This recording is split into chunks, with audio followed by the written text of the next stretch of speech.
when we moved back to Indianapolis, um, I was in junior high school.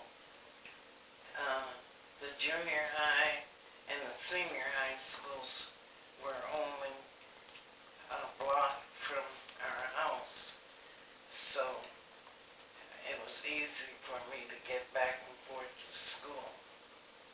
Um,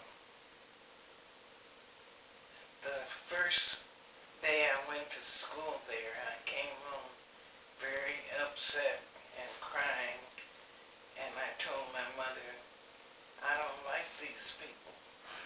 And so, for the second time in my life, she had to sit me down and explain to me what race was and which one I belonged to. And it was funny because living in Detroit, I played with Caucasian kids all the time. And I guess I never looked in the mirror to see that I was different. And I wasn't treated any differently. So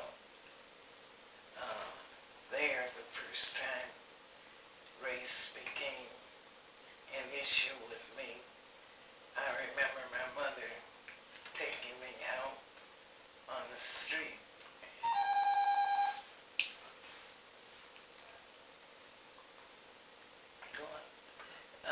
Taking me out on the street in Detroit and walking me around the block several times and looking at the top of the street lights in order to regain my self-worth, I guess. But we did that, and so even until recently, I usually miss a lot of coins on the street because I don't have a habit of not looking at the street or the sidewalk. Of course, that's different now because I have to see where I'm walking now that I'm ancient. Now back to Indianapolis, back to the school. My mother went to the school to tell the principal that there was something happening that was upsetting me. And at that time, they gave me a test to see what level I should be on in class.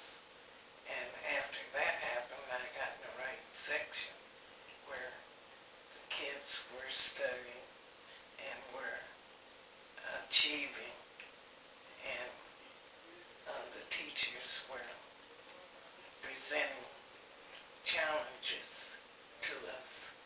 I was happy, so that was the reason. And after going to junior high for 2 years, then we were promoted to senior high, which was right in the building right next door. And it was named Crispus Attucks Senior High School. There was a history about how that school became built. About 10 years prior to this time, all the high schools were integrated. And I can remember my sister, Prestonia, being very unhappy when she graduated from high school because she had a straight A average. But at graduation time, she was not allowed to sit with the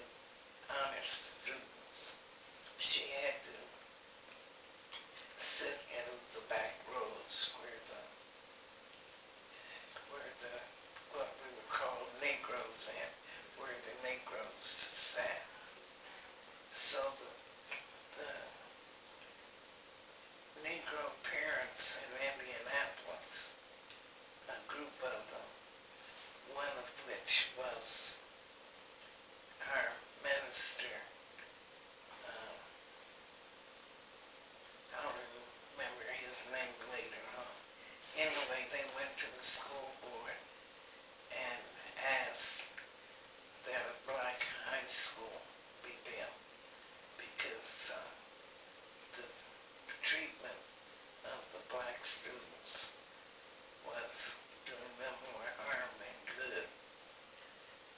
So they got the building built. It was a very, well, it still is a very well-kept building, so I hear.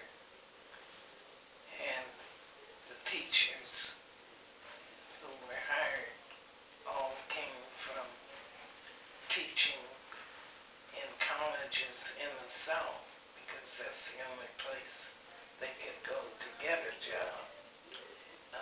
They came flowing up and were hired, and so we had an exceptional staff. Some of them had PhDs at that time, which was